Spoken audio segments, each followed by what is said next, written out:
Hi, welcome to this week's GMBN Tech Show. Coming up on the show, we have a look at some Vibeo tyres, some cheeky top caps with some wobbly male and female bits on them, some anti-odour spray from Muck-Off, and some great stuff for you lot.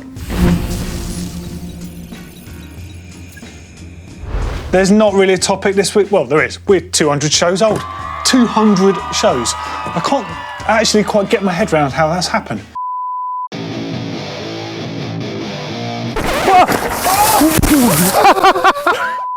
Welcome back to another week.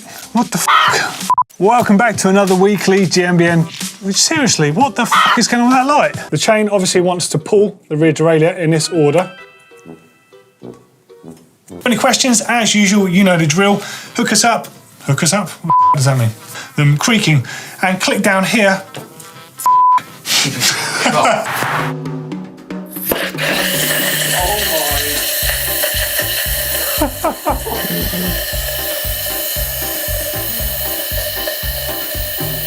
What happened?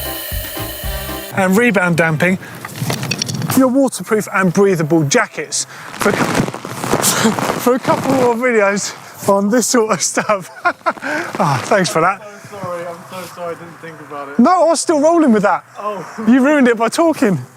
That was perfect. Welcome back to another weekly GMBN Tech Show. What the f*** is going on with that? 200 times I've pretty much sat here talking about bikes, and you lot have been tuning in. So firstly, thank you for helping make this show great. Secondly, please let us know what you think of the show and what you'd like to see us improve on, and we'll try and do that.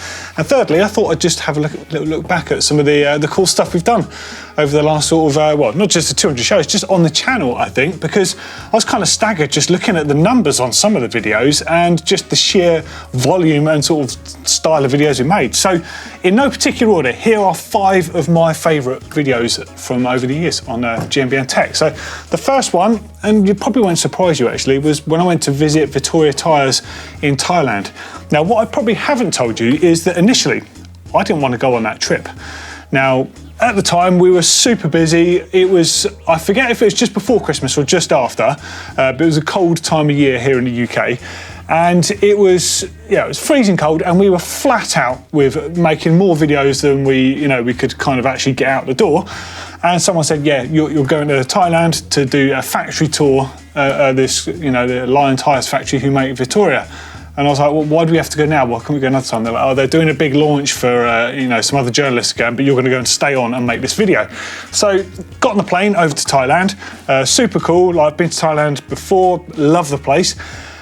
And then got off the plane, bearing in mind, when I got on the plane, it was like 0 degrees or something. Got off the other end, it was like 40 degrees and like full humidity, like 85% humidity or something. So saturated, straight out on a dinner cruise, meeting everyone from Vittoria and all the other journalists that had gone along.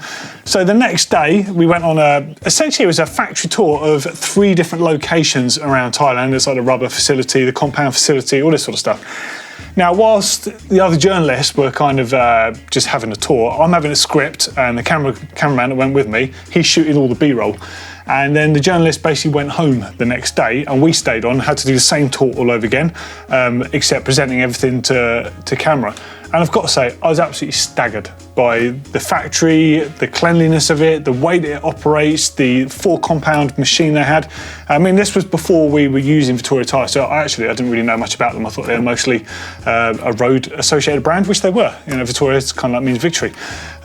But it just completely blew me away. So that video, and if you've not seen it, please watch it, because it tells you everything about tyres, from the rubber, how it comes in, gets mixed with different compounds, all the way through to getting out on the trail on the finished tyres. And it's the only time I've seen a product literally from the raw material all the way through to production, and it happens all there. So mega interesting stuff. Next up, it's the story of that bike, the clunker.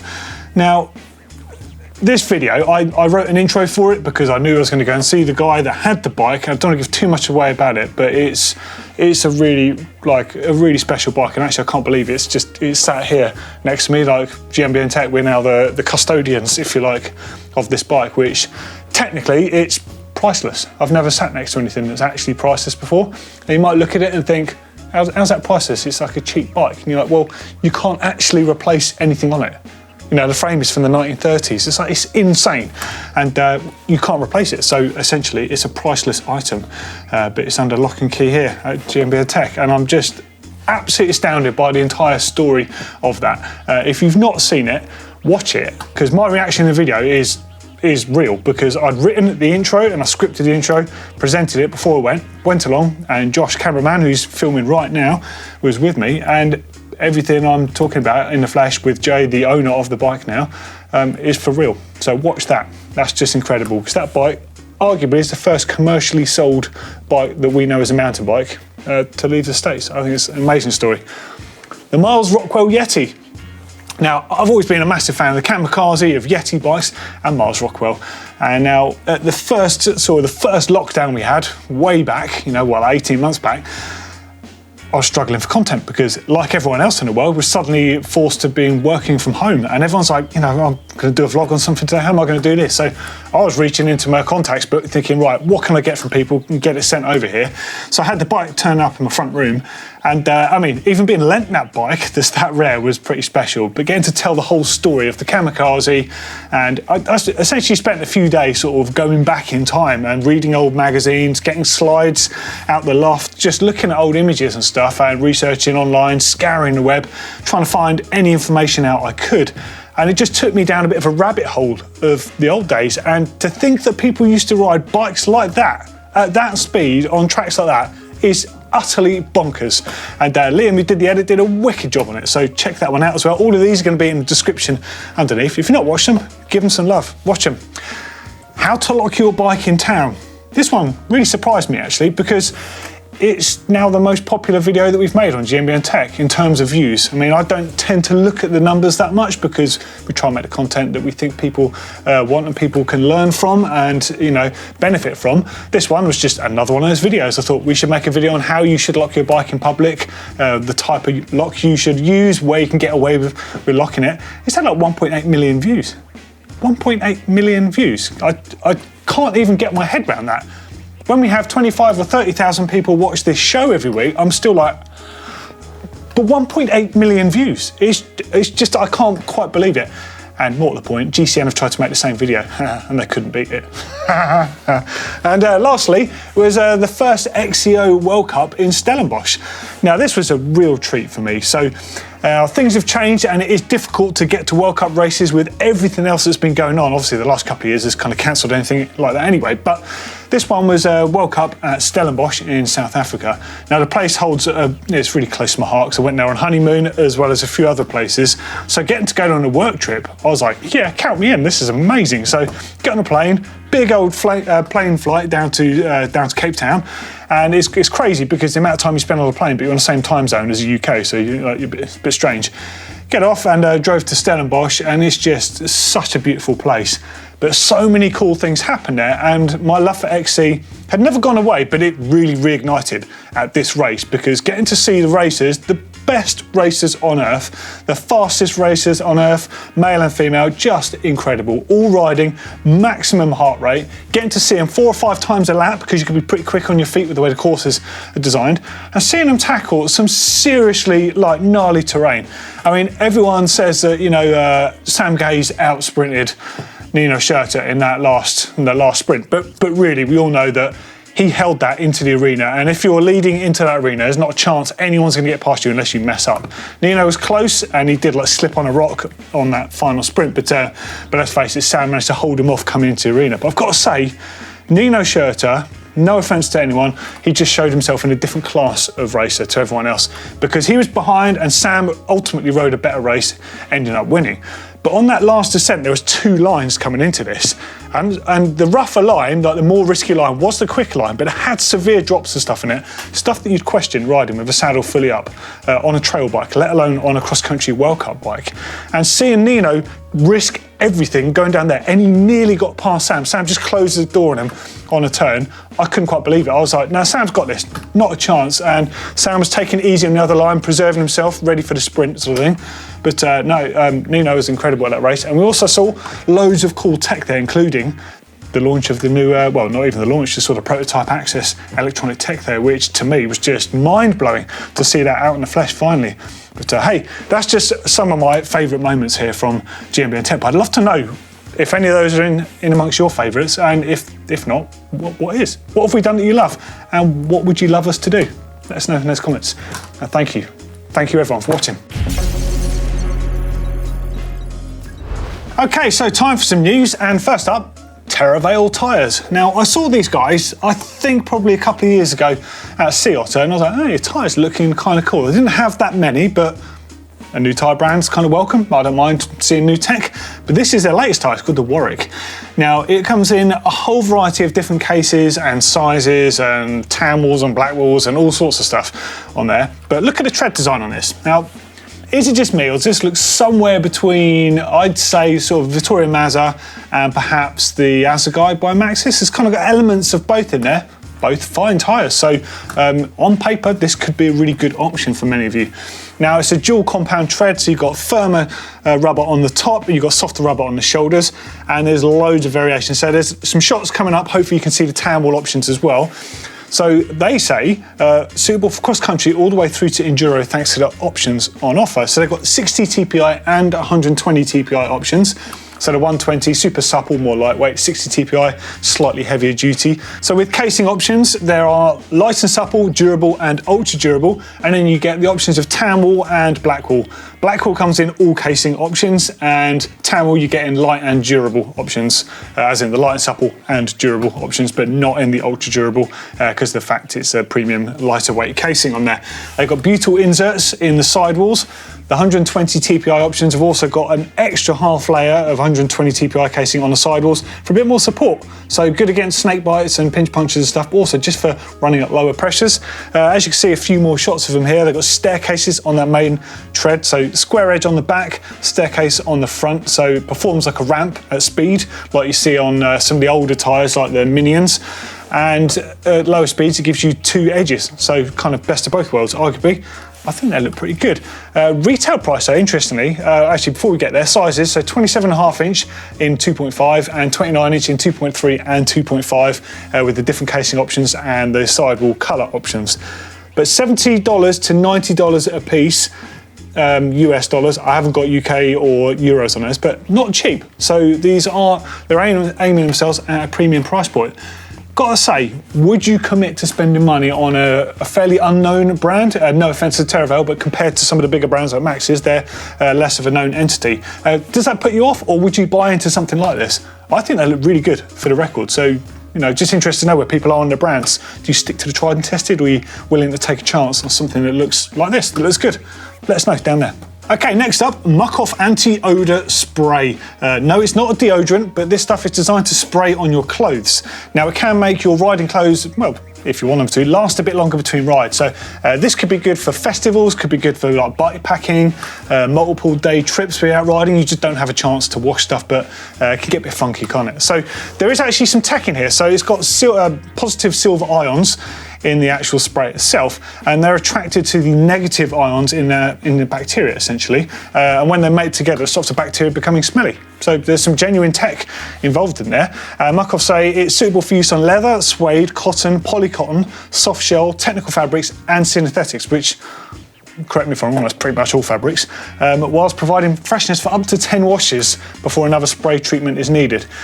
I'm going to put that to a test. I'm just curious. I mean, I live in merino base layers, so my base layers never really smelled. But for stuff like a short liner, if you're like on just a weekender and you haven't got the option of washing, I think that sounds wicked. And also, what they didn't reference, but I reckon that'll probably be excellent for, is your riding shoes. Riding shoes always end up stinking, especially if they've got soaking wet. And somehow, in the time drying, even if you clean them up with wash on liquid or whatever you want to use, they still end up having that really distinct damp smell. I reckon that might be the key. 250 millilitres costs you $11.99 or $17.99 in euros. Pretty good stuff. Next up, something I saw on Instagram I just thought was cool. I wanted to show you it. It's this post from DT Swiss. A shot of a load of women building wheels, pretty much exclusively women, what I can make out in the shot, but just like ultra skilled workers building wheels by hand. Now this is, I still think it's a bit of a lost art because you get so many machine built wheels these days, and I just think this is a cool post that they wrote, that they're really into like people doing things by hand. It's not systematic, you've got human touch because these things are different and it is important to do them this way, I believe. And it reminded me actually of visiting Norco bikes, I reckon maybe 2003 or something like that. The first time around when all their stuff was made in Vancouver, and I'm aware that they moved some of their production to the Far East, but as far as I know, it all came back again and they're still making it, but I might be wrong on that. But anyhow, they were still making everything back in Vancouver. And I went to the wheel building facility and I just couldn't believe it. Same sort of thing as DT Swiss, but on a bigger level. And there were just like maybe not hundreds, probably like 20 people building wheels all by hand, but it was the speed at which they were working. And I was chatting to one lady, and I can't remember her name, forgive me, but the way she was building wheels, I literally, even to this day, it is the single coolest thing that I've seen with bike tech ever. I can't imagine being more impressed than this. She had like buckets with different length spokes in, and they just had like a marking on so she knew which size they were. She'd get a rim, lean the rim up between the tummy and the desk like you do when you build a wheel. She'd reach in, get spokes, and it would be the correct amount every time, and sort of fan them out and drop them into the hub. And I saw her do it like 4 or 5 times, every time straight in. Didn't miss a spoke, didn't miss a hole. If any of you out there have laced up a wheel, I'm sure you'll know just how impressive that is. But I was mesmerised. And she could also lace up wheels. In fact, all of the workers, they could all lace up wheels, probably 4 or 5 wheels quicker than I could ever do one. I just could not believe it. But I guess you become systematic doing that. But I can't imagine a machine would be quicker. I think it was just so impressive. I just wanted to give a shout out to that because I think people skills are just something not shouted about enough. Whatever it is, if you do mechanical skills, I love you all for it. I think it's great. Next up, just a bit of fun, and I hope this doesn't offend anyone, but the inner child in me, the childish person, well, it speaks for itself. Here's a picture, Bentley top cap. Now, they use the hashtag Tallywhacker and Ratcap. So basically, they've got willies and boobies all over them. And they've also got one that says hipster. Now, I know a few people that probably should have those that work here. Friends of mine, you know, but hey, just a bit of fun, and I'll get one at some point. There we go, that's the end of news. Okay, time for some quiz questions. So 3 questions related this time to GMBN Tech. So we'll see how well you've been paying attention over the last 200 shows and whatever amount of videos we've made. I don't even know, to be honest. First question coming at you on screen. What is the 3rd most popular video we've made on GMBN Tech? Now, without looking it up, right, I'm going to give you 3 options here. First one, 12 common maintenance mistakes. Second one, 7 ways you're destroying your bike. And the third one, are gearboxes the future of mountain biking? Which one is it? Let us know. And next question, what is the brand of mountain bike that Gary Fisher introduced in 1980? And the third question, what was the ultra exciting bit of kit that I reported on from that World Cup in Stellenbosch? We'll pick up the answers a bit later. Okay, time for some comments, and as always, there's loads, super varied, so I've just cherry-picked some from last week's show. So the first one was from Rob Banks 50, who said, I aced the titanium question as I just watched a video on how they used it in the Blackbird plane. Man, that plane, so the Lockheed SR-71? SR-71 Blackbird, yeah. I've read some amazing books on that. So if any of you are interested in aviation and planes, it's arguably the coolest plane in the world. And a random stat about this thing, it actually used to leak fuel on the runway because this thing would swell up in flight. They basically had to build it so it would leak on the runway, and it would leak so much fuel, they had to develop its own fuel that wouldn't ignite basically with the jet engines. And once it would take off, it would use so much fuel to take off combined with the leakage. Once it had taken off, the first thing it could do before going to do its reconnaissance mission would be to refuel and then go and do a mission. That's pretty nuts, isn't it? Next up is from Will Lange. Next level advice and insight. Thank you, Andrew. Andrew, that sounds strange. No one calls me that. I'm normally in trouble when someone calls me that. I was struck by the process you recommended for buying on a budget. Ensure the frame is good. If there's suspension, make sure you get good, blah, blah, blah, blah, blah. Great advice, but I've stumbled into a full suspension bike with a pinion gearbox and a Gates carbon drive. Yeah, all right. I know I can feel where you're going with this one already. What an experience it's been. It's likely its drivetrain will last over 10,000 miles with almost zero maintenance. Yeah, and rightly so. That is exactly what they should be doing. I think they quote with the pinion gearbox 10,000 kilometres between servicing. And as far as I know, the service is pretty pretty much drain the oil out and then put some fresh oil in.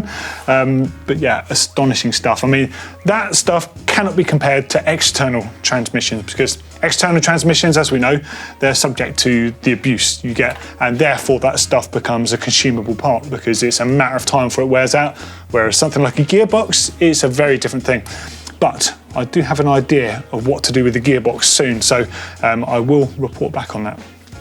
Next up is from Eli.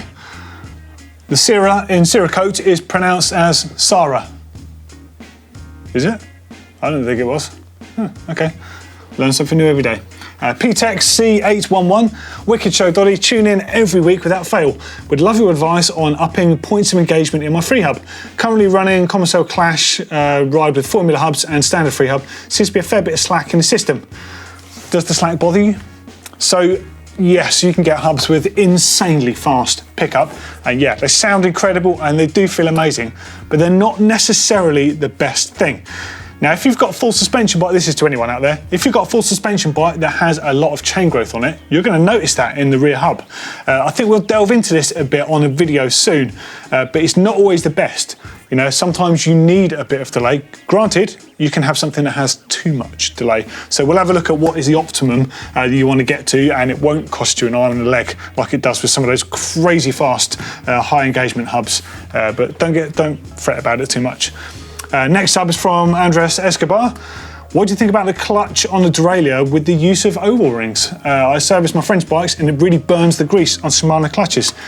If I'm completely honest, I didn't ride an oval ring long enough to notice because I just didn't get on with it, but I have heard this from a few mechanics actually, and if any bike shop mechanics or any mechanics out there can confirm this, I'd like to know, because if you think what's going on with an oval chainring, depending on just how oval it is, if I grab that one, as it's going like that, as it moves around, your lower cage of the derailleur is going to be moving constantly the whole time. Is it moving more doing that than it does on a ride anyway? I'm not so sure about that, but I would genuinely like to know, because yeah, as you move the clutch, you're generally going to start wearing it out. That's what happens as you move components. So please, can someone enlighten me down there? I'd love to know that. Next up, my rants. I look forward to the day when the mullet fad dies. They look absolutely horrific. Hey, they went out of fashion the first time around, didn't they? And they came in again. Next up, Rodrigo Motta. Make sure you do not have grease in your cable housing. Okay, so this is in relation to cold weather riding. I used to add a layer of light grease when I lived in Rio de Janeiro to protect from water. Didn't work in Canada. Held the cable in place so I couldn't shift gears. The reverb also stopped working. That's quite interesting. I mean, personally, I'd always just use a bit of oil in there. But that said, I mean, muck off, do a minus 50 degrees chain loop that I've never even opened because, I mean, let's face it, when do I ever get to ride a minus 50? So yes, we are going to do some cold weather content. Where and when, I'm not sure, but I've been chatting to Josh about this and we both fancy a little trip away somewhere cold, just for the sake of it. So we'll try and come up with some ideas for some cold weather content and try and go to an appropriate place for it. And hey, we might get to ride fat bikes as well. It'll be wicked fun. Okay, now it's time for Bike Cave. You know the drill. If you've got somewhere cool where you keep your bike, you lock it up, talk dirty to your bike, whatever you want to do with it, send us the pictures. There's a link there, there's another one down there. Now there's an awesome one here. Work in progress from Elko in the Netherlands. So it's just finished this part of the garage, which is my mountain bike spot stroke bike cave. Got this little setup for my bike, helmet, shoes and glasses and the pedals. I like to swap between clipped and clipless. Used to lose my stuff before each ride. Yeah, we've all been there. Now everything like my chest strap all has its own little spot. Yeah, that's the best way. Just on it goes, out the door. That's the dream anyway. There's a Rob Axel Project boost axle in there. Yes, very cool. Awesome for taking my boy with in the cart in the wild. Kid loves his little bike and has to be here with Dad's bike. Yeah, that's rad, dude. So cool. I love the little sort. It's like a little a bike station almost you got on the wall there with the shoes hanging up. It's cool, and above the radiator as well, so keep them nice and toasty. Yeah, it looks great. I love the little bike as well. It's so cool. Neat and tidy. I really like it, actually. That's a good idea. I mean, thankfully I've got space for my stuff, but I quite like the idea of doing something like that on the wall in here when I come in from riding into work and stuff, being able to hook the shoes and stuff on. That looks decent. Nice bit of DIY there. Yeah, very cool. Good stuff. Okay. Whoa, oh my days. Look how clean that place is. Flipping out, you've got some tools in there, dude. This is from Richard in his garage. Fed up with losing bolts and tools on my grey plastic worktop, I've changed it to a brilliant white polypropylene surface. Long may it last. Mate, that looks unreal. That's like proper kitchen spec, isn't it? That is fantastic. Wow, nice and bright as well, actually. The amount of light. You're right, I've got like a wooden worktop in mine, which I love, and I kind of love that patina and the staining, but it really soaks up light and stuff as well. Man, that is really good. I actually love it. Nice big Irwin vise there as well. Toolboard on point at the back. That is rad. You've got so much stuff in there. I'm just sort of eyeballing your tool selection. Wow. Yeah, that's a dream setup you've got there. Super well organised. I'm taking a stab that you probably work on your bike quite a lot, and a lot of other stuff looking at that. Awesome stuff.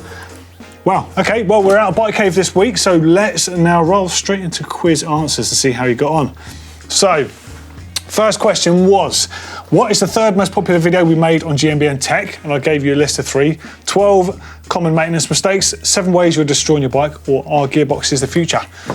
Yeah, the answer was 12 common maintenance mistakes for the third most popular video on the channel. 1.1 million views. 1.1 million views! I think it's all about the hammer.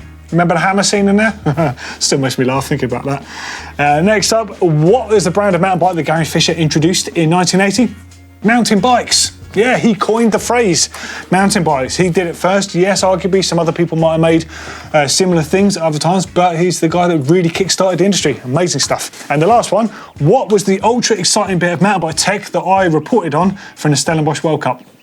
The prototype SRAM access that was on Nino Schurter's bike. And in fact, everyone kind of said, oh, he must have misfired his gear on that final sprint. But I took a sequence of images on that final sprint. And what I think happened from where I was as he was sprinting under so much power, he was quite loaded over the front of the bike. And it looks, look at this image here, and it looks like his back wheel skips very slightly on like a stone or something under power, which would make sense if you're leaning over the front of the bike, because he was like really all in. And I think he unclipped as that happened. I don't remember any gear skipping or anything, so I think people just wanted to hang out and SRAM for something that hadn't even launched yet, because that's what people are like. But for the record, the gears worked amazing, and they do work amazing anyway. But oh, there we go. How did you get on? And what did you think of the 200th show? Let us know in the comments underneath. Thank you so much for watching. Much appreciated. You make my life and my job much easier. See you next week. Ta-ra.